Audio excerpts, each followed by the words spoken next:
and she just don't like it. She don't like the way it feels. I like it, but that's, and so every once in a while it comes off and then I immediately grow it back. So now you can see how long it takes for me to grow that mess of hair that grows on my chin. Well, she's a little bit Choctaw, but I wouldn't call her a minority. She's like 3/512ths Choctaw. You would never know it looking at her, but hey, that's enough to get her. She's on the official Choctaw roll. Yeah, yeah. Yeah, and my daughter, she hasn't been put on the Choctaw roll yet, but she could. But she's like, but I don't want to take away those benefits for people who are obviously more Choctaw than I. It's like,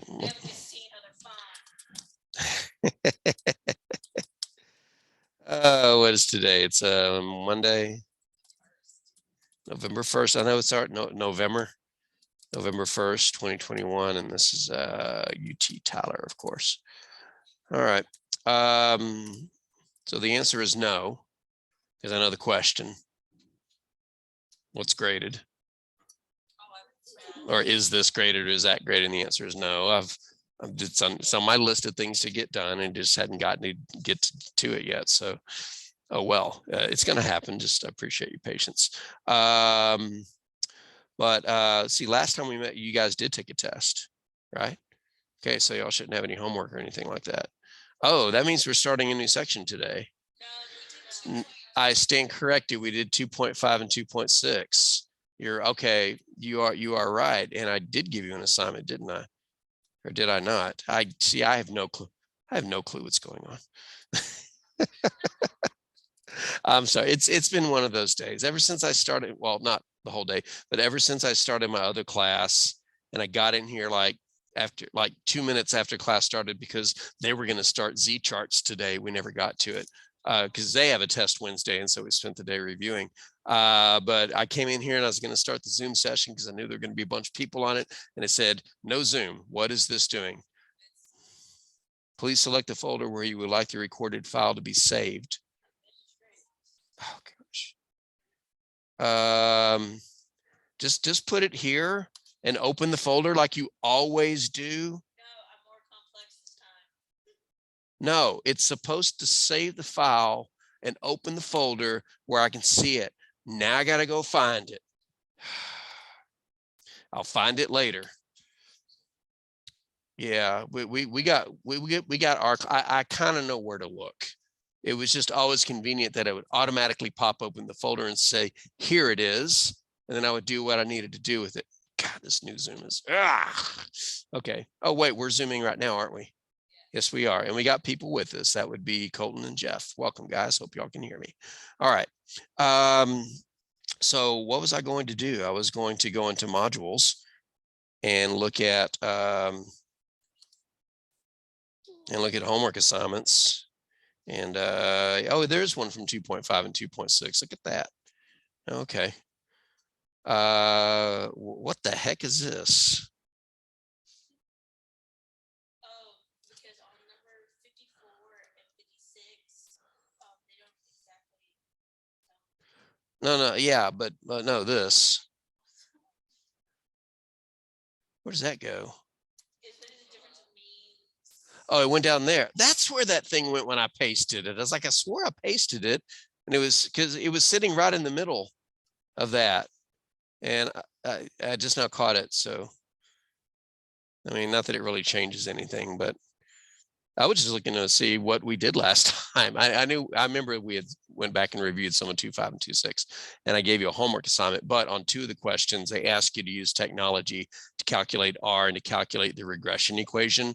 And since I really hadn't illustrated that, I just said, by the way, here's the correlation and here's the regression equation that you need for number 208. And here's the one that you need for number 210. And if you're looking at this and going, oh, that was nice of you, that tells me you haven't looked at it yet. So yeah. Okay, so I guess I should ask if anybody has any questions they want to go over, but I'm not sure if you've looked at it yet. So You want the truth? I know the truth. It's not the truth, that's the truth. It's okay. Well, there was no quiz dangling over your head with a deadline yet, so that's okay. I understand. I get it. Remember, I used to be one of you. I totally understand the fine art of procrastinating. I still do. All right. So on the presumption that we were okay with what we reviewed last time, we are going to move forward. And I did have a nifty little updated calendar. Here it is. Yes, this is about the hot dog eating contest they have every 4th of July at Coney Island. And it's always one of the same two guys that wins it. Joey Chestnut, or some guy whose last name is Kobayashi from Japan.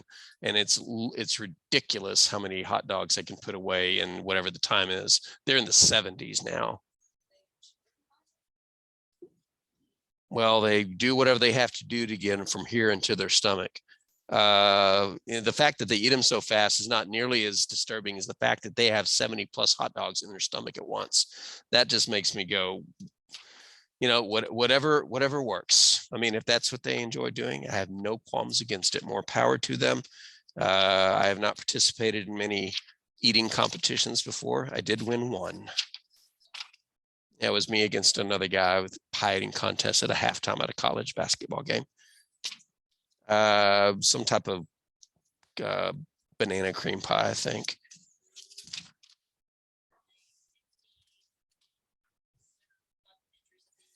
Mm-hmm.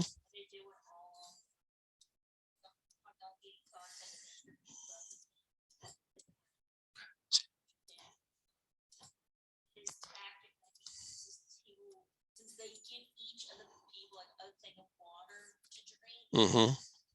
He dips the whole hot dog in water and eats it so that the bun gets soft and so that he doesn't have to. Yes. Yeah, I've watched the hot dog eating competition, and that is a pretty standard tactic to dip the whole hot dog in water to make the bun soggy, easier to swallow. But still, I mean, you just have to watch it sometimes. Okay, but anyway, we need to continue because our goal is to do 9.1 today. And sharing this so that the Zoom crowd can see it and wondering what we're talking about. This is our plan for the rest of the semester. And do you remember why I have these triple question marks here? I got to go pick up a speaker on Wednesday. And when I say speaker, I don't mean the kind you put in your car, except I will be putting the speaker in my car. But this speaker is a guy who's coming to TJC to speak on Thursday night. Offer stands for bonus points if you can. Wait, did I make that offer to y'all?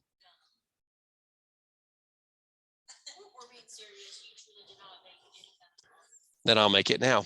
Let me put the details in the Zoom session. Okay, so this Thursday, which is November 4th. I didn't make this offer to y'all. Okay. At TJC, 6 p.m. There's a guest speaker who will be giving a title, and the topic of the title is called Reverse Engineering the Mind. It's about artificial intelligence. It's about computers. It's about, humans between the two, and something like all I can think is Skynet and, Terminator and, stuff like that. But he promises me it's not about that. He's really kind of a funny guy. He's wicked smart. I mean, this guy's worked for the NSA. He's worked with the military. He's worked at a lot of schools and universities involving artificial intelligence, data mining, et cetera, et cetera, et cetera. And he kind of looks like Luke Skywalker in the sequel trilogy, the old Luke with the beard, and the one who sits on the rock and disappears. And I've told him this, and he's like, "Yeah, I've heard that before." But it's a guy that's going to sound so weird. It's a guy I met in the Facebook group about math, and we just talk about math and stuff. And I invited him to come to TJC as part of Math Month at TJC to give a talk. And he's like, "Sure, we'll pay for you to get out here. We'll house you. We'll feed you." And he's like, "That sounds like fun." So I got to go pick him up Wednesday night at DFW. His flight arrives around 6:15 p.m. But if you can go to this, I'll give you some point. I'll give you 5 points on your next test. That'd be cool. I'd like that. I don't know if you're familiar with the TJC campus, but it's in the Apache rooms, which is in Rogers Student Center. Is anybody here familiar with the campus over at TJC? No? Okay. Well, there's a student center in the middle, and on the ground floor, there's a cafeteria and there's a bookstore, but on one side it's called the Apache rooms. It's big meeting rooms. There's 4 of them, which can be 4 separate rooms, or you can combine them into one gigantic meeting area. But it's going to be down there. And if you're interested in going, I'll go ahead and throw out 5 extra points on a test if you can make it, because I want to get as many people there as possible. But if you are interested in going, I can put together a real easy map. In fact, I can draw it on here, assuming you know where 5th Street is. You know where 5th Street is?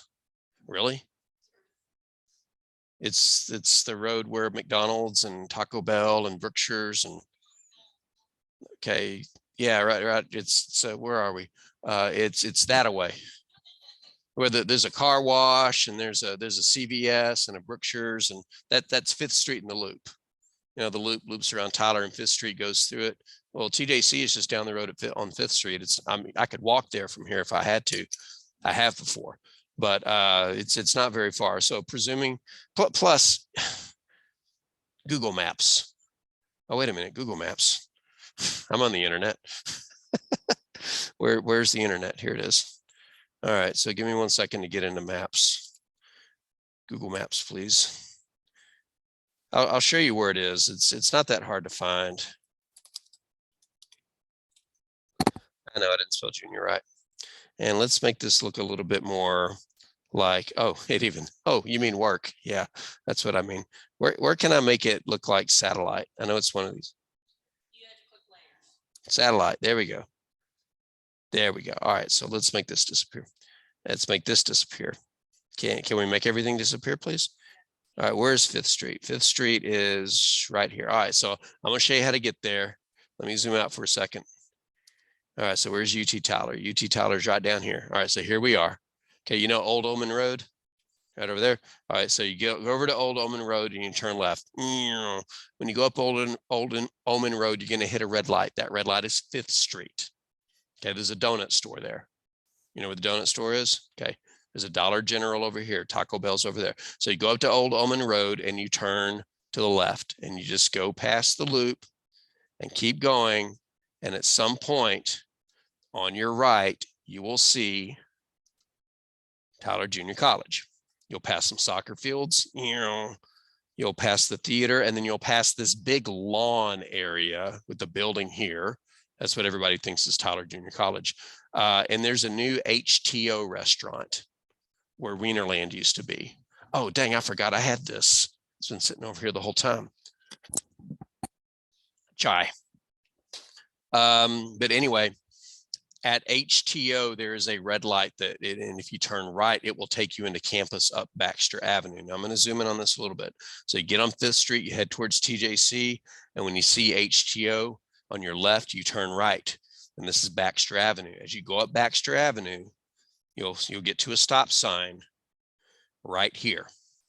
When you hit the stop sign, you turn right, and this is the building where the talk's going to be in, and it will be right here in this bottom corner.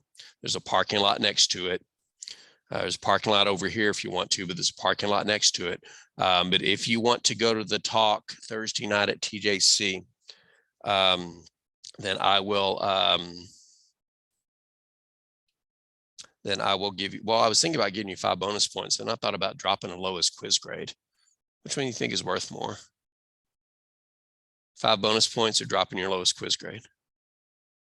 Yeah, it's the 5 bonus points. I promise you. It doesn't sound like a lot, but in the big picture it is. So you go down 5th Street towards TJC. I have a chat. Thank you. Quiz. Colin's like, drop the quiz. Maybe I'll do both. I'll do both. What happens if you can't go? 'Cause I have work that. Because I'll be there. There'll be a table with sign-in sheets when you come in. or you send me a picture of a selfie while you're there.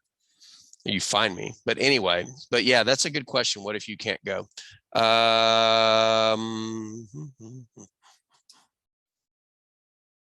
Let me think about that, because you're right. I don't want to penalize anybody. I want everybody to have an opportunity. So I'll think of an alternate way to do it. But now everybody's like, well, what's the alternate way? I want to do that instead. So there's a problem with that. But anyway, if you can go down 5th Street, turn right when you see HTO, get to the first stop sign, turn right again. And the first building on your right is Rogers Student Center. And there's a parking lot there. So if you can make it, that's awesome. I don't think the session will be recorded, but if it is, I'll try to make it available, and maybe that'll be in lieu of being able to attend. I'll figure out something. But if you can make it, that would be great, because I'm really trying to get a big crowd. I'm sure there's going to be a ton of TJC students there, because we bribe them with bonus points, just like I'm bribing you now. But since you got further to go, I thought I'd sweeten the pot a little bit and do both 5 bonus points and drop a lowest quiz grade. Okay, sweeten the pot. All right. So anyway, if you can make it, great. If not, I'll figure out some alternative way for you to get those goodies. You're welcome. All right, but I will be there. There will be tables with just sign-in sheets, and you find the one with my name on it, Mr. Chapa, and then and it'll have TJC students' names on it. But that's okay. You just write your name on there. Tell me you're in stats too. I mean, if of all my classes, you guys are the ones that I pretty much know most of your names, if not all of them. So that's good. But we need to go ahead and start with section 9.1, excuse me. So let's go ahead and do that. Okay. If you need some help if you need some help finding it Thursday night, just send me a text, because I'll be keeping an eye on my phone. Okay. So what is chapter 9 about? Well, we just reviewed some of chapter 2, which was about regression and correlation and line of best fit and all that jazz. Chapter 9 is inferences for regression. And by now you should kind of have an idea of what both of these words mean. Regression, of course, meaning line of best fit. We have bivariate data, scatter plot, and we talk about the line of best fit. We talk about the correlation. And remember that correlation measures direction of the trend and the linearity of the trend. Does anybody remember the range of values correlation can assume? Between -1 and 1. And the closer it is to the ends, to -1 or 1, the more linear. And the closer to the middle, the closer to 0, the less linear. Now be careful. Close to 0 doesn't mean there's no trend. It just means there's no linear trend. And of course, positive means the trend is rising, and negative means the trend is falling. And of course, when we have that line of best fit, it has a slope and it has a y-intercept. And then we can also measure, what's the word? How far off the line it is. Why am I blanking on that word? No, when we measured how far off the line the dots were. Thank you, residuals. Why can I not remember the word residual? So every point that we observe has a residual, the difference between the value that we observe versus the value that the line would predict. Specifically in terms of the response variable of the y coordinate, if you will. But the problem is the same problem that we've had with everything in statistics. We'd like to know about the whole population, but the population is too big or too dynamic to measure. So we do the measurements for the sample and then make an inference about the population. So hence the name inferences for regression. Now, when you see the word inferences, it usually means one of two things. We're going to estimate something with a confidence interval, or we're going to test something with a hypothesis test. So it shouldn't surprise you that this chapter is all about confidence intervals and hypothesis test about things involving lines of best fit. But first, starting with 9.1, which is about inferences for slope and correlation. Inferences for slope and correlation. Before we begin, I need to kind of explain what a simple linear model is. Now, the word simple here doesn't necessarily mean easy, but it kind of is. For a simple linear model, for an explanatory variable, and we're going to call it capital X, And I'm only calling it capital X because the authors choose to do so, and I don't have a problem with that. For an explanatory variable X and a response variable Y. And remember, we call them those things because what we're attempting to do is to search for an association between the two things that these are measuring quantitatively. And we're speculating that one of them is causing the other one to change. The X is what is doing the explaining, and the Y is responding to the changes in X.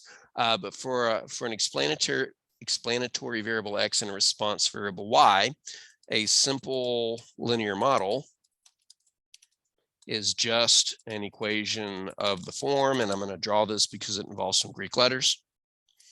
Y with a hat over it.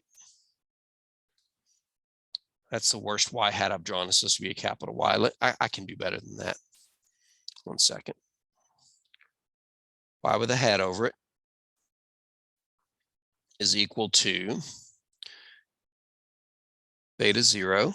It's capital beta, capital Greek letter beta, plus beta 1 times X. And there's a third term that's a lowercase epsilon. So it kind of looks like that. And that's a lowercase Greek letter epsilon. And in calculus, what that usually represents is a small change in values. But in this case, what this represents, this is called the error term. And I'll explain what it means in just a second. But the betas are just your intercepts and your slopes. This is your intercept.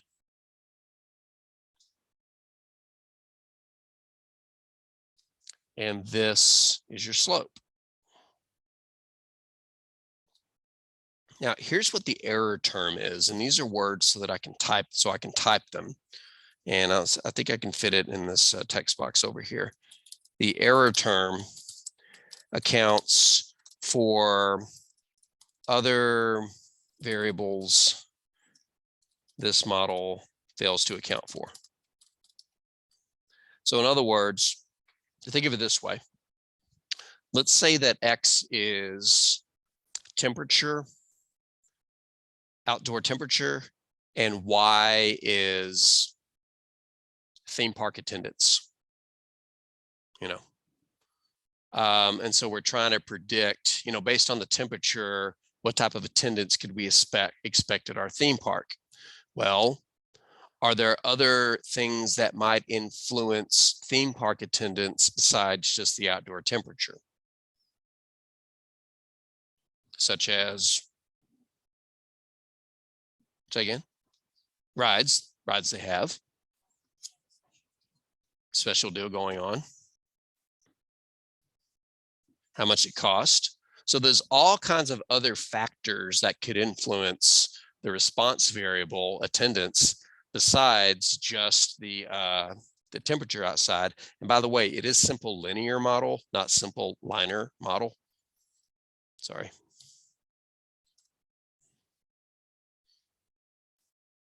And that's what that error term generically accounts for. Everything that the explanatory variable doesn't account for. So it's a generic catch-all. Well, everything else that we forgot is just represented by that error term. Now, there's a visual for that error term. That error term actually represents the residual. I spelled equation wrong. Okay. Excuse me, it represents the residual.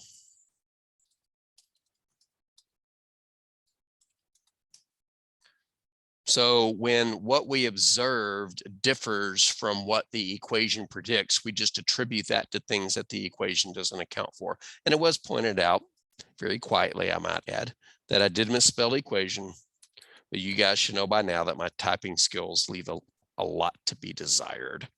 But that's all a simple linear model is.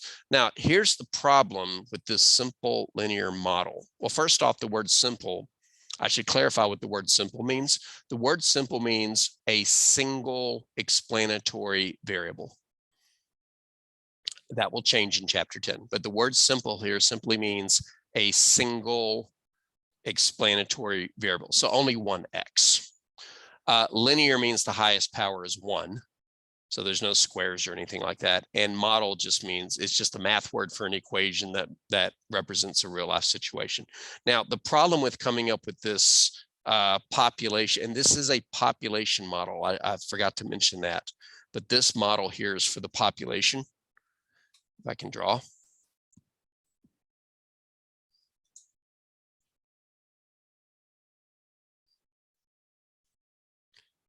But like all statistics, it's difficult, if not impossible, to accurately measure a population. So we have to resort to a sample.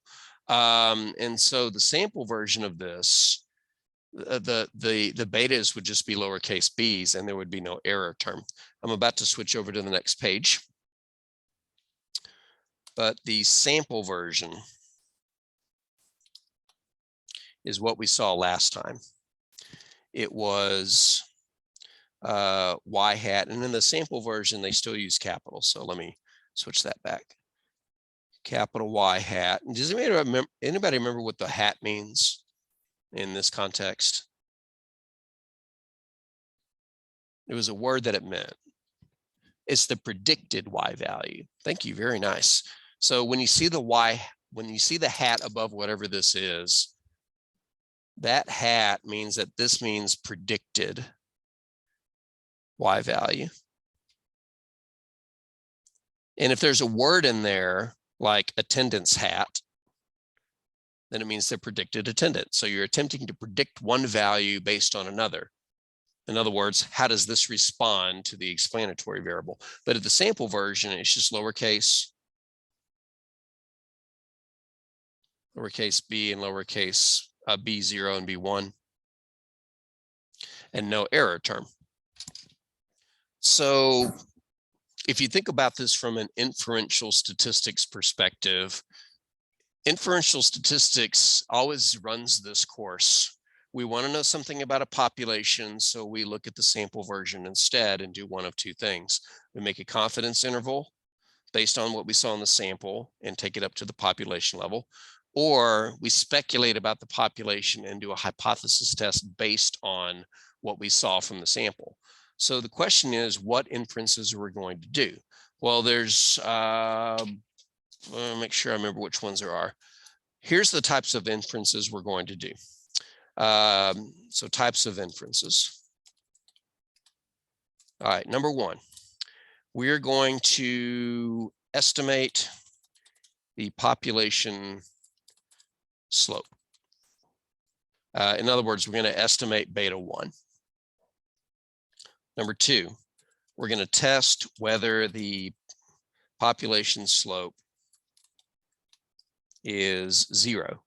And it's always going to be whether or not it's 0. And the reason we're going to test whether or not the population slope is 0 is to explore whether or not there's really an association between our variables. I'll elaborate on that in just a second. And the last thing that we're going to do is we're going to test whether the population correlation, that was the Greek letter rho, is 0. Now, both of these two things actually do the same thing. And they answer the question, is there an association between these two variables to begin with? Because think about what it would mean if we had a line of best fit whose slope was 0. Do you know what a line looks like when its slope is 0? Well, all lines are straight lines. A horizontal line. I know what you meant.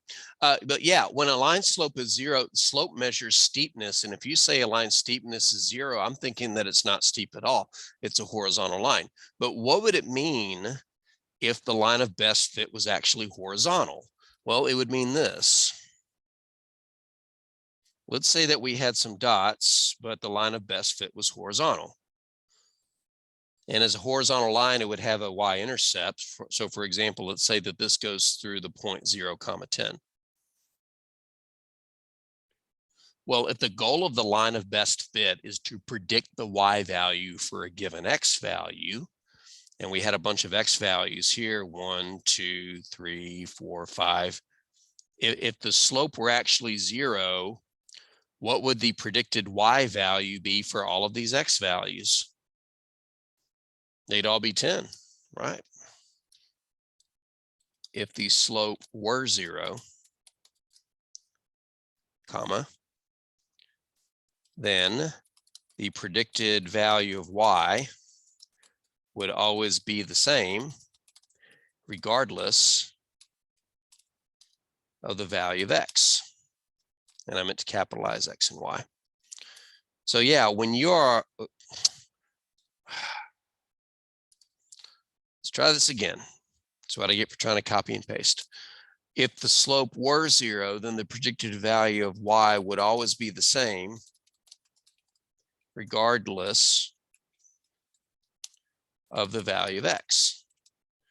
Well, if that's the case, then the value of y is completely independent of the value of x.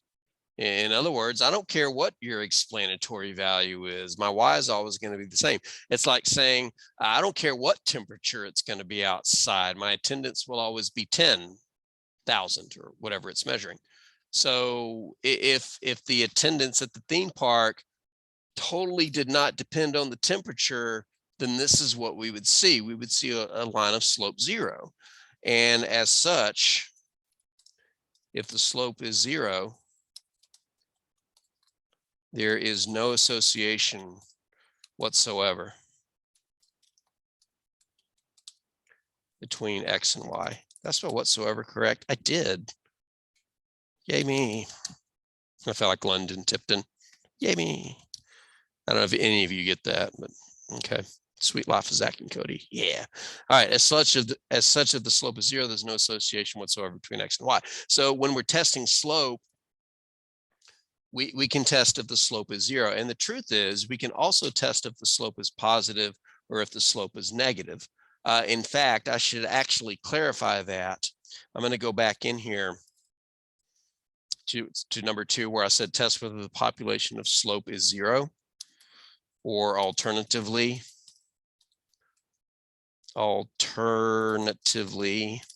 let me widen this text box. Positive, negative, or non-zero. Because maybe the question isn't whether the slope is 0, but whether the slope is positive. And if a line of best fit had a positive slope, that means when the x goes up, so does the y. So they both go in the same direction. Or if the slope is negative, that means when the x goes up, the y goes down. For example, if x measured the number of alcoholic beverages you had the night before a test, and y measured your test grade, what do you think would happen to your test grade as the number of alcoholic beverages you consumed the night before goes up? I would bet that your test grade would go down. Now, I'm not going to conduct this as an experiment, because that would require me to ask you to consume some alcoholic beverages and measure the results of your test. But we could do it as an observational study if everybody would, volunteer how much alcohol they drank the night before a test. But when you're testing a population slope, you'll almost always have a null hypothesis that it's 0 and an alternative hypothesis that it's positive, meaning that when one value goes up, so does the other. Negative, meaning when one value goes up, the other one goes down, or just that it's not equal to 0, meaning that there is an association. We're just not saying if it's positive or negative. And it's the same thing for correlation. So I'm going to attempt again to do a copy and paste move here. You saw how well that went before. Now I know this is going to invoke an unintentional line break, but I think I can even fix that. Let's widen that. There we go. So all of our hypothesis tests will be focused around the number 0, and the null hypothesis will always say something is 0, and the alternative will say, well, nah, maybe not. Maybe it's greater than, maybe it's less than, or maybe it's just not 0, it's non-zero. So these are the 3 types of inferences that we're going to do for the section. There's a little bit more at the end, but the good news is, you remember all of the confidence intervals that we did and the hypothesis testing that we did, especially in chapter 6 when we reviewed. All of that is about to pay off, I hope. My Stats 1 class is on the verge of chapter 6, and they can see me getting giddy as we're about to get to it, because that stuff was very straightforward. I mean, how many times did we do a confidence interval and I asked you the 4 steps? You know, I'm about to ask you what they are. Does anybody remember the 4 steps of a confidence interval?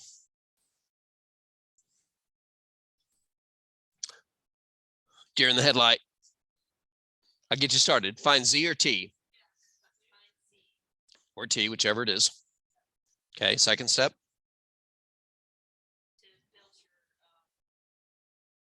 Interval. That's the 4th step.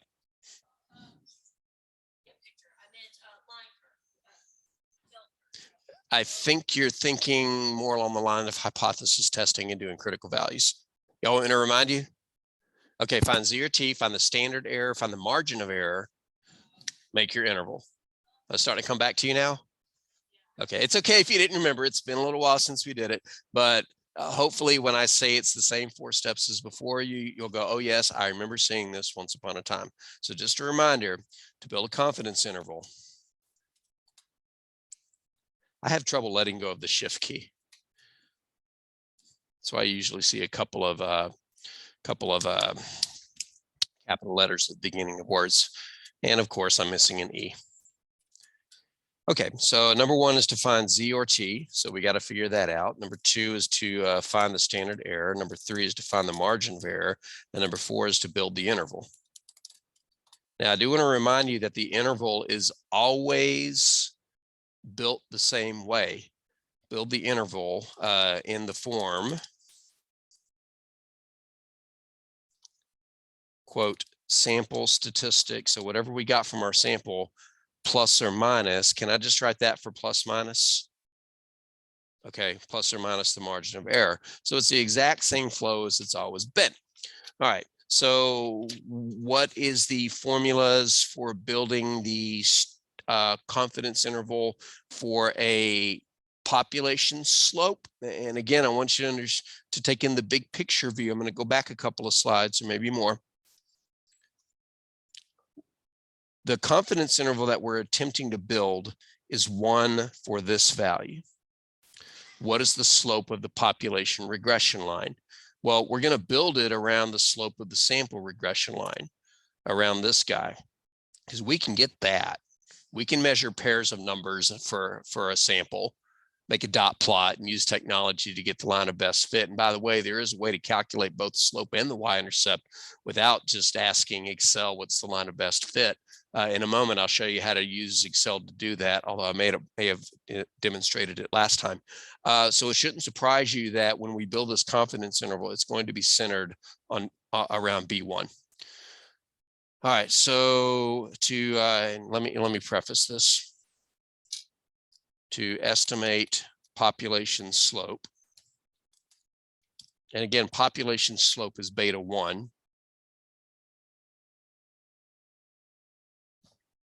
The whole package is B1 plus or minus T. So it's going to require the T chart. And because it's going to require the T chart, it's going to require degrees of freedom times the standard error. And that multiplication problem together is your margin of error. But let's talk about the T for a second, because again, the T is going to require degrees of freedom. That was supposed to be red. Let's try it again. There we go. Use degrees of freedom equal to n minus 2. And I'm going to type the rest because it's going to get really bad when I draw it, but I'll put it back in red. Use n minus 2, where n equals the number of pairs, ordered pairs on the scatter plot. So it's the number of dots. And the reason it's minus 2 is you lose 1 degree of freedom for each variable, 1 for the X and 1 for the Y. Now, as far as the standard error, is there a formula for the standard error? And the answer is yes. Are you going to be told the formula for the standard error? The answer is no. That was supposed to be a drawing. This will be provided in computer output.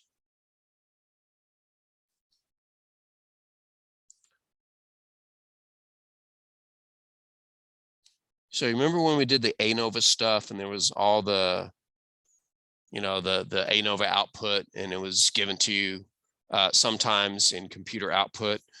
It's going to be the same thing here. So a lot of what we're about to do is based on here's what the computer gave us and what are we going to do with it.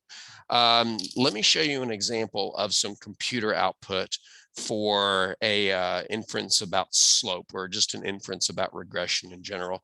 I need to switch back over to the internet. Hello, Google Maps. And I need to find the book. And of course, I closed the book, so I'm going to reopen the book as soon as I can find where the book is. Let's go here. Let's go My Files. Let's go Last Fall, because I don't want too many copies of it on my hard drive. And there it is. All right. So let's go find section 9.1. Let's start with Rey Mysterio. All right, and we're too far ahead. All right, so well, I came pretty close. Let's see. Ooh, did you see that? That's the next section. ANOVA for regression. Don't worry, it's not that bad. It's not that bad. Here's 9.1. I'm looking for some computer output. Here's some. Yes, we'll take a look at this one. All right, so this is predicting percent tip based on restaurant bills. We saw this in the previous, back in when we reviewed chapter 2, where we had a scatter plot for bills and tips, and we came up with the equation of a line. But let's say that we put all the data in there and we use technology to get the following computer output. I don't think I can copy and paste this into Zoom. I'm going to try, and it may be a total disaster. Then again, it may not be. There's only one way to find out. Hoping for the... That's not too bad. We'll turn it black, and let's see if I can space this out a little bit.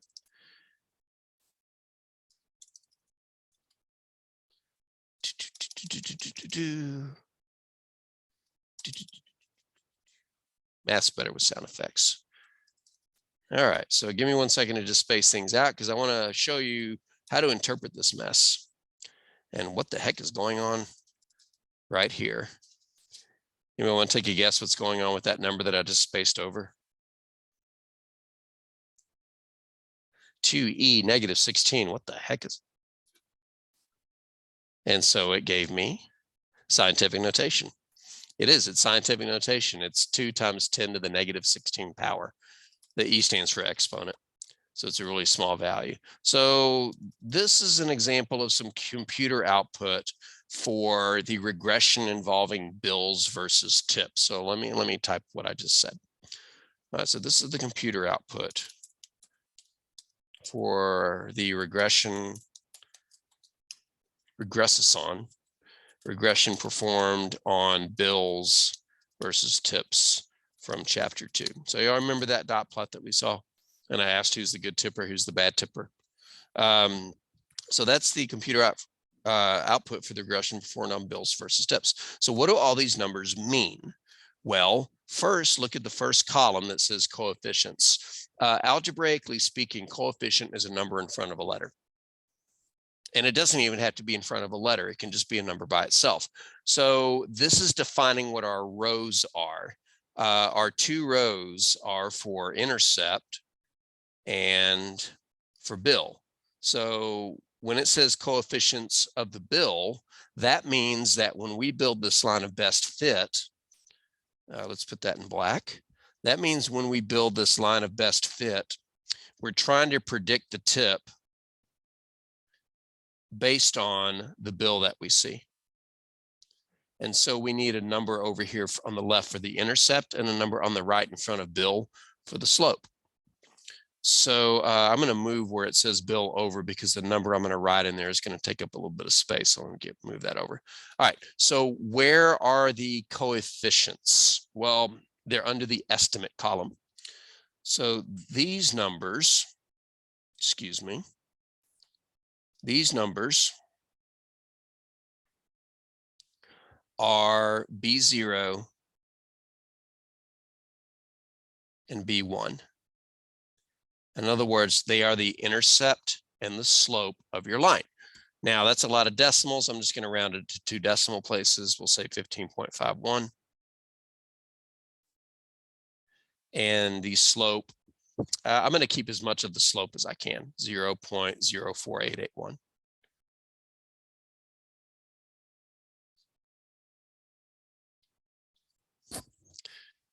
Except that's not the equation that we got before. Because the slope is supposed to represent the tip percentage. And I remember that's not right. Hold on 1 second, folks. I mean, I put the numbers in the correct place. Don't get me wrong. The estimate for the intercept is the intercept of the line, and I rounded it to 2 decimal places. And the estimate for the bill is supposed to be the coefficient of the bill. But when we did this last time, it's supposed to be the slope. When we did this last time, I don't recall that being the equation. I know it was 5 days ago, but I remember saying that the slope was about 18% because that's what the tipping average was. That's what the percent was based on this model. And no, that is not the equation that we got last time. So am I missing something here? Or is it just a different setting? I've got to resolve this in my head because my OCD won't let it go. And be honest, I don't know if I have OCD, but it wouldn't surprise me if I did. Using the data in restaurants to tip whether the amount of bill is an effective predictor. We'll talk about that phrase in a minute. Yeah, this phrase here is an effective predictor. That is going to be a recurring theme. Let's see, basically got some computer out. All right, I guess it's just different computer output because they're saying exactly, whoa, what happened? Where'd the problem go? Dagnabbit. I was on page, yeah, it's here somewhere. Back, beep, beep, beep, beep, beep. There it is. Okay. That's my truck backing up sound. All right, let's try this again. All right, but no, I'm doing exactly what I should be doing because it says down here that the slope is B1 is equal to that. It didn't say the intercept is 15.5, but it is. So I guess it's just a different data set than the one we saw back in the previous, back in chapter 2. So I just thought it was the same. But my point is when you're given computer output, you are given the numbers to build your regression equation under the estimate column, which is almost always called the estimate column because it's estimating the coefficients for the intercept, aka the intercept of the equation, and the estimate of the coefficient for bill, aka the slope. But there are other things in here. Look at the next column where it says standard error. Remember when I said you'll be given standard error? This is where you will be given. This number here, standard error for whatever your explanatory variable is. I'm trying to draw an arrow here and it's being persnickety. But under the standard error column in the row that is labeled for your explanatory variable, which in this case is bill, that's your standard error. So our standard error is 0.02871, and that standard error is for actually 2 things, for estimating or testing. And I need to switch back over to type beta 1, or to draw beta 1, I should say. Because it'll be the same standard error whether we're making a confidence interval for the population slope or doing a hypothesis test for the population slope.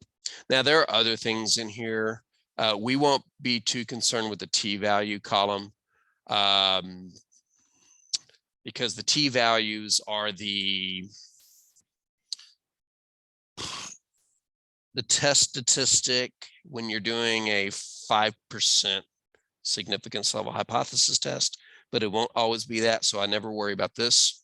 And these are actually your p-values when you're doing a hypothesis test. But the main thing you need to be worried about is where to find the numbers to build the equation that's under the estimate column and the second standard error in the standard error column, because that's the standard error you will use when you are building confidence intervals and when you are doing hypothesis test. Now, in this particular example, and I need to switch back to the book just for a second, but in this particular example, does it say how many points we used to make the It does not. It just says using the data in restaurant tips to test whether the amount, I'd have to actually go get the data set.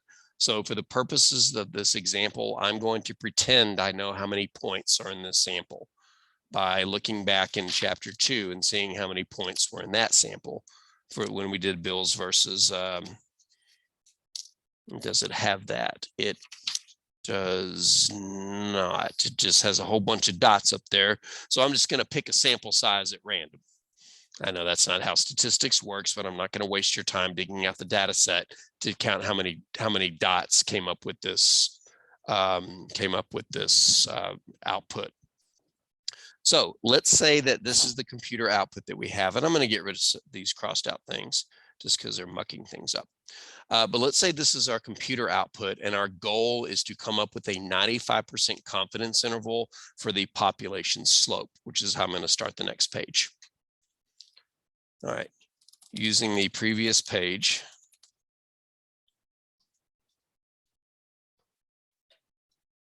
Estimate the population slope, and I'm going to put beta 1. I'm not going to draw it at 95% confidence. Assume your number of points is, we'll say 50. It may be more than that, but let's just assume it is. All right, well, it's a confidence interval. You can tell because they gave us a confidence level and because it said estimate. So we just got to go through the same motions as before. All right, so let's try this again. What is your first move in a confidence interval? Find Z or T. And in this one, it's going to be find T. And the only reason I know that for sure is because on your formula chart, when it gives you the formula for estimating population slope, it will look like that, which I'm about to highlight. It will be this. And I have to give you the formula for degrees of freedom. So there's plenty of evidence in your formula chart that says now is the time to use T. All right, so if we use T, we have to use the degrees of freedom. And our degrees of freedom would be the sample size minus 2. And since I told you the sample size was 50, then our degrees of freedom is going to be 48. And we would draw our bell curve. And honestly, you could do this without drawing the bell curve. It just helps you stay focused on what numbers you need to use the T-chart. Remember, the T-chart needs the area in the right tail. Since there's 95% in the middle, then there would be 2.5% on each end, which of course is a decimal of 0.025. Now, I don't have a T-chart handy. I can open one up real quick, but if you have one available, you might want to go ahead and get it out because we're going to be using it again. I am going to go back into Canvas just for a second and open up a T-chart, so it'll be in the recording. But I get the feeling some of you already have a T-chart ready to go. Files, distribution tables, T distribution, and we'll download it and open it in a separate tab. All right, so it was 2.5% in the right tail, and it was 48 degrees of freedom. Okay, I should know, I made up the problem. And so it looks like our T value is going to be 2.0096, except I'm on 49. Wow. Thank you for not letting me get away with that. Looks like our T value is going to be 2.0106. See how easy it was for me to go to the wrong row? And I'm the quote unquote professional. So don't get too cocky in your skills. 2.0106. So let's write that down as our T. 2.0106. So first move done. All right. What is the second move in a confidence interval? Find the standard error. Now I'm going to switch over to typing this. This is given in the computer output. Our standard error is equal to, let's go back and look at the computer output real quick. What standard error are we going to use? Second one. There are two of them. By the way, the other standard error would be if we were estimating the intercept of the line, which we will never do. So we will never use that first standard error, only the second one, 0.28 0.2871. 0.2871. Wait, it was 0.2871. Right, there was a 0 after the decimal and then the 2871. All right, so that was given. And so we don't have to calculate it. You just have to look it up. So that's good. But assuming that you found it, what's the next step in a confidence interval? Margin of error. Yep. And just like on your second test, I will not give you these steps when you take your next test. All right, so next move is to find the margin of error, but that is always the same thing as before. It's the first answer times the second answer. So 2.0106 times 0.02871. Okay, just going by memory. This is going to be a lot of decimals, so we'll round it off to 4 decimal places. Calculator, I need you. 2.0106 times 0.02871 to 4 decimal places, 0.0577. Okay, and that wasn't too bad. Wasn't too bad at all. And then remember, your last is to find the interval. And you're going to be given these formulas, but I cannot stress enough that when you make a confidence interval, you always center it around the sample version of what you're estimating. And since we're estimating beta 1, this is going to be centered around B1, plus or minus the margin of error.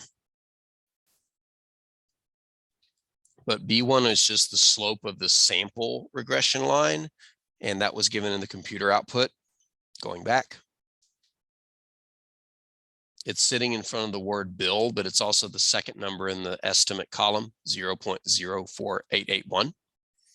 So I'm going to highlight it down here in the equation, maybe.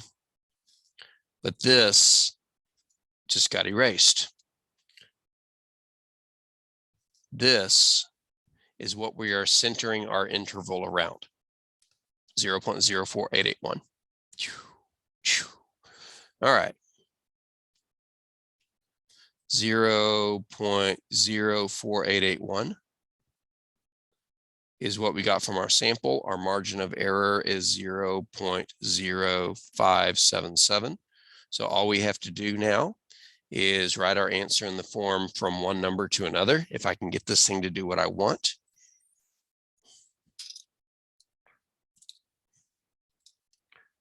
So I need the answer to the subtraction problem and I need the answer to the addition problem. Does anybody have either? Is negative what?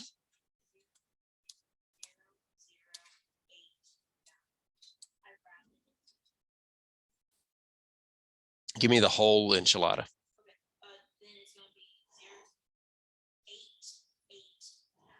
Okay. And does anybody have the sum?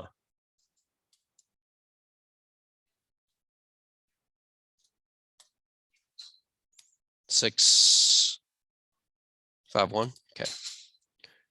All right. So here's what we can say. We're 95% confident that the slope of the population line is between those two numbers. But that's all there is to doing a confidence interval for the population slope. It's just another confidence interval. The main difference here is we don't have to calculate the standard error. There is a formula for the standard error. If you really want to know what it is, I'll dig it up. I don't recall it off the top of my head, but we're going to be given the value of the standard error in the computer output. Yes.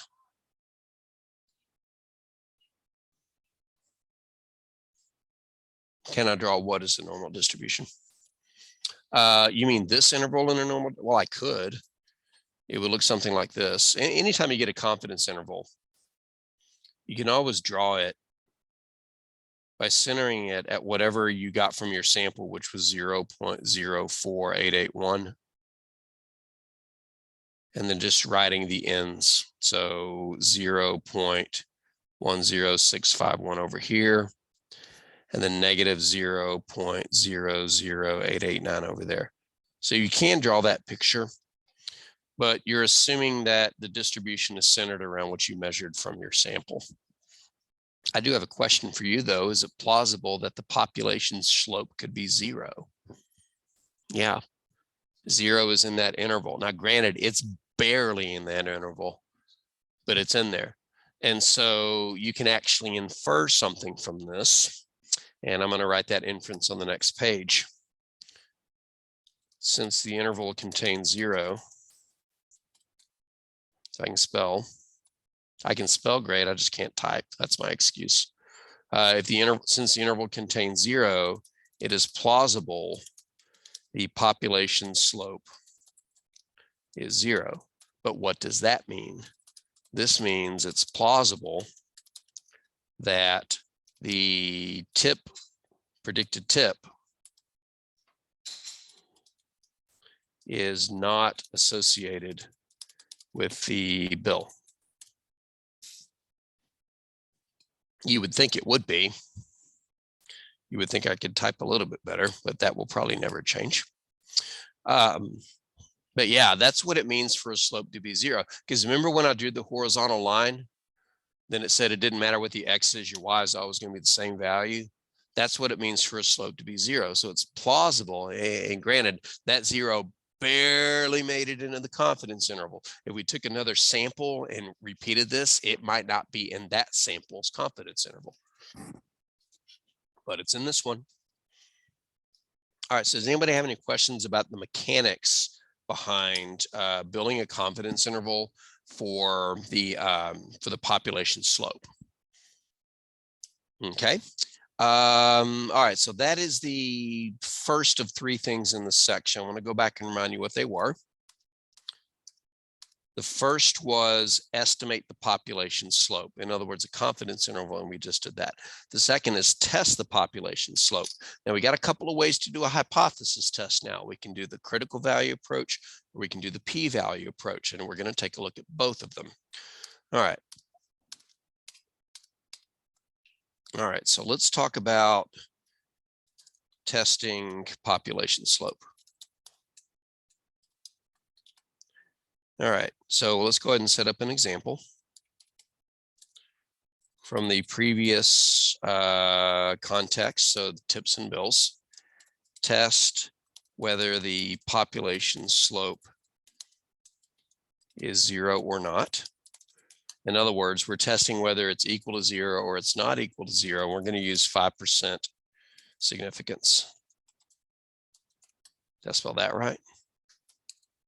We're going to test whether or not the population, or as I like to call it, the population, whether or not the population slope is 0, we're going to use 5% significance. And in this case, we're going to use the critical value approach. And then we'll go back and talk about the p-value approach. All right, so time to see what you remember. Does anybody remember these steps in a hypothesis test when we're using the critical value approach? Yep.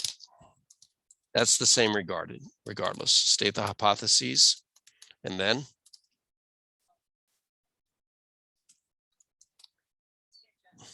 sketch that'll include the critical value, but the critical value separates the regions. Yeah, rejection and non-rejection regions. Sketch the regions and find the critical value. Jeez. If I just slow down. All right, so let's say that we do that. We sketch our regions and find the critical value. Does anybody remember the next step? Calculate the test statistic. Very good.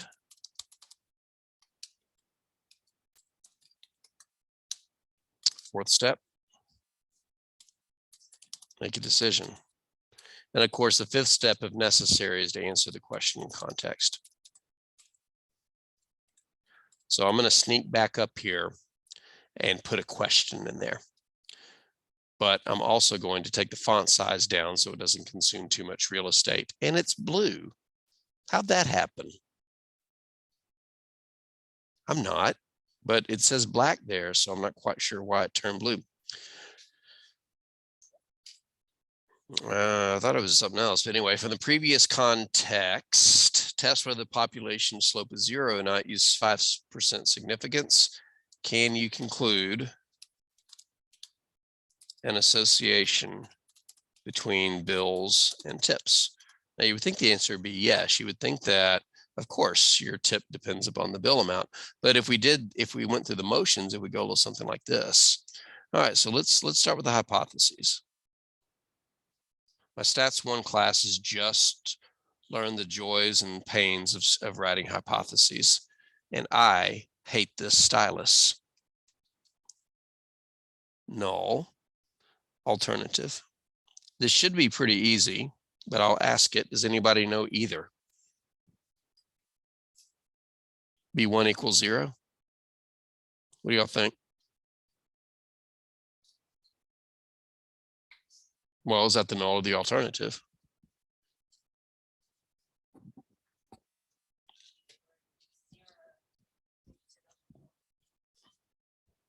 Okay, so if I said whether it's 0 or not, so what does it mean to be not 0? Right. All right. Now tell me why I should give nobody any credit for either of these hypotheses.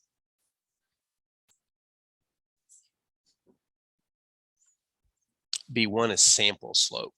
You don't test samples. You test populations. You use sample as the evidence in that test. So it's not B's, it's betas. I was wondering if anybody was going to say anything. Oops, got a little bit carried away there. So it's actually beta 1 both times. Always, always, always, always, always. You never write a hypothesis about a sample. Why? You measure samples. Samples are small enough. You are in total control of them. You can measure them 100% accurately. There is no need to speculate what a sample measurement is. We have to speculate what a population measurement is because populations are too big or too dynamic to ever measure accurately. Well, to usually measure accurately. So you never, ever, ever make a test about a sample. The sample is the evidence you use when you are testing the population. So just remember that sample is the evidence, but it's not the hypothesis.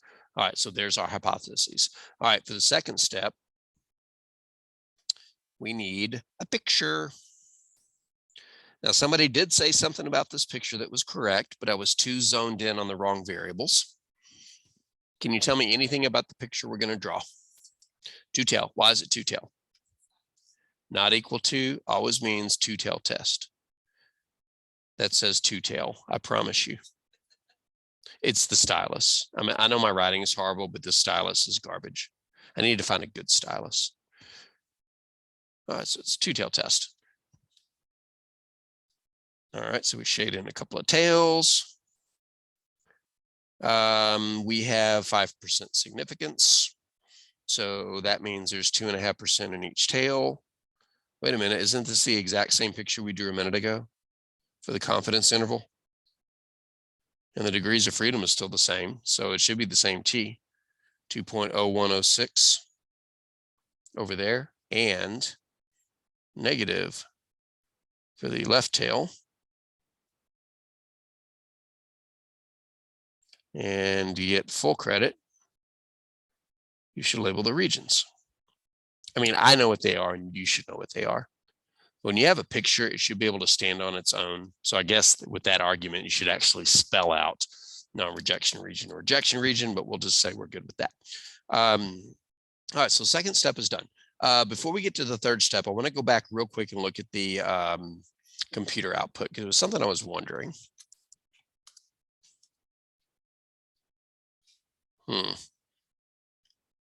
Oh, what I was going to say was this should be, excuse me, I was going to say that's our critical value. It's not, it's our test statistic. So just pretend I didn't say anything that I said in the past 30 seconds. Just erase it. All right, so we got our regions. Our third step is to calculate the test statistic. And I haven't given you the formula for that yet. Honestly, if you've really been paying attention every time we had a formula for the test statistic, you could probably fashion together what that formula is going to be, because it's almost always been cut from the same cloth, something over a standard error. But that something is always what you get from the sample minus what you get from the null hypothesis. What we get from our sample is going to be B1. But since we're always testing the slope against the number 0, then what we get from our null hypothesis will always be 0. But what fool would walk around with a subtraction problem that says something minus 0 when you could just answer the subtraction problem? This is your formula for the test statistic. It will be given to you. And the only reason I put the thing in the middle is because it's always the same idea. What do we see from our sample? What do we see from what are we speculating about the population, and divide it by its standard error? So it's a crazy easy formula, provided you have B1 in the standard error, and we have both. Both of these, and it's worth mentioning, so I'm going to put it in red, that both of these, and we'll type it in red, both come from the computer output. So we simply have to look at the numbers that were given and put them in the correct place. I'm going to go back to the computer output for a second. So here we go. Dink, dink, dink, dink. Nope, one more. There it is. All right.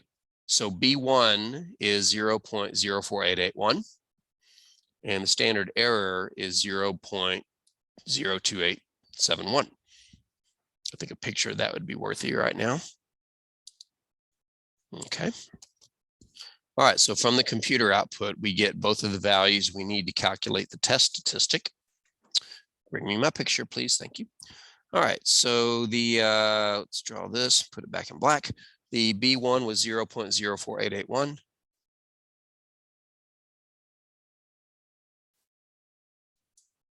And the standard error was 0.02871. Can somebody give me that to like 4 decimal places? 1.7001. All right, there's our test statistic. Well, son of a mother. The question Shylin asked is, wasn't that number in our table? So remember that 30 seconds I said, pretend I didn't say? Let's pretend I'm saying it now.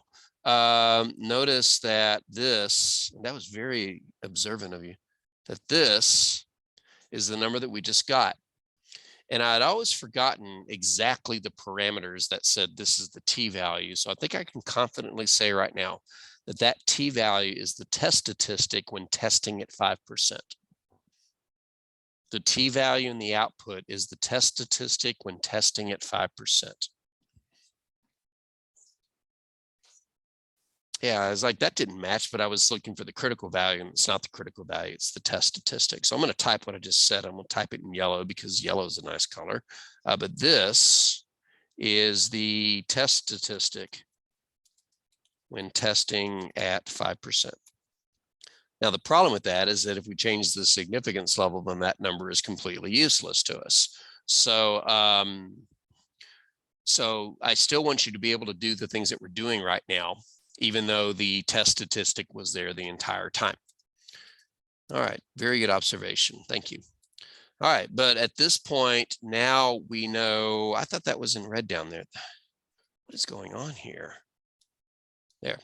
Now we know, well, now we're ready to make our decision because it's just a hypothesis test, and we know how that goes. I believe our critical values were like 2.0106. And since this is a positive, we only need to look at the right tail. But our test statistic lands right about, let's do this. Let's stamp it with an X right about there. All right, so what's our decision? Do not reject. Okay. Do not reject the null. And let's go ahead and answer the question that was asked. The question was something about an association. Let's go back to it. Can you conclude an association? Well, we failed to reject the null. The null says the population slope is 0. That means your line is horizontal. That means we don't have enough evidence to reject that it's not horizontal. I think I said that right. Anyway, so if we're not rejecting the null hypothesis, we're running with it and we're saying that, hey, our line is horizontal. And what does that mean? That means it doesn't matter what X we stop at, the Y value is always the same. Or in context, it doesn't matter what the bill amount is, we predict that the tip will be the same. And I know that sounds silly, but that's what this evidence is saying. So if we're saying that the population slope is 0 and the population regression line is horizontal, what does that mean about an association between the bill and the tip? There isn't one. Thus, we conclude no association between bill and tip. And I know I spelled association wrong, and at this point, really don't care. Go away, you. All right. I can't. I'm sorry. You have no idea. All right. So yeah, according to this sample, there is not an association between the bill and the tip. Now, I think everybody would argue, customer and server alike, that that is not true. So we would have made an error if we concluded that if we had accepted a false null hypothesis, we would have made, I believe, a type 1 error. All right. So yeah, estimating a population slope or testing a population slope is just a hypothesis test, just a different batch of formulas. But the big difference here is we've got computer output that's got some numbers that we can use instead of calculate. And I just went past them. Does anybody have any questions on that last hypothesis test? Okay, here's the bad news. The bad news is we didn't get to number 3, which was test whether population correlation is 0. But I'm going to show you what the formulas look like if I can get to the formula chart, because everything's kind of in the way here. Not the formula chart, but rather the formulas in the book. So book, come here.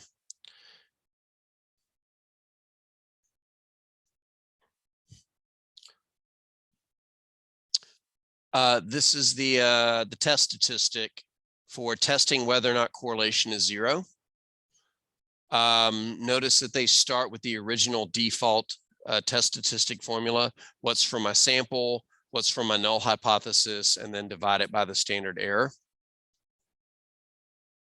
And here they give you a formula for the standard error, and it's that gigantic square root that's parked underneath here. Now, we're going to pick up with this next time I see you. Actually, what I'm going to do is I'm going to record a video to go over the rest of this, because I don't want to get any further behind than we already are. I just wanted to show it to you that there is a formula for the standard error. But if you notice, look real closely at this fraction. You see it? Now it's upside down. Why is it upside down? Yeah, that little fraction's on the bottom of the bigger fraction. What's the rule for dividing fractions? Ever heard keep it, change it, flip it, something like that? You multiply by the reciprocal of the second fraction. That's all that happened here. This involves a value that we would need, correlation. R is the correlation, and it gets squared right there. So now the question is, where do we get the R, and is it in the computer output? And the answer is yes, but not the computer output that I showed you. So I'm going to make a video to wrap up this section. And then write a quiz that is over both what we did last week and today, and try to have that quiz ready for you by Friday, but we all know that really means usually by Sunday. Okay. All right. And I will continue to work on things, and I hope I get to see some of you Thursday night. Okay. If you can make it, great. If not, I understand. I'll come up with an alternative way to get you some bonus points. Okay. You're welcome. I live in Hawkins. Where you live? Where? Oh, Gladewater. Yeah. So you go to Gladewater and you keep going. You go past Big Sandy. You know where Big Sandy is? Well, then you keep going past Big Sandy, and Hawkins is the next town. You know where Mineola is? Obviously. Yeah, it's a one light town, literally. All right, Zoom folks, you got any questions, drop them in the chat. Otherwise, I'm going to end the Zoom session in a minute.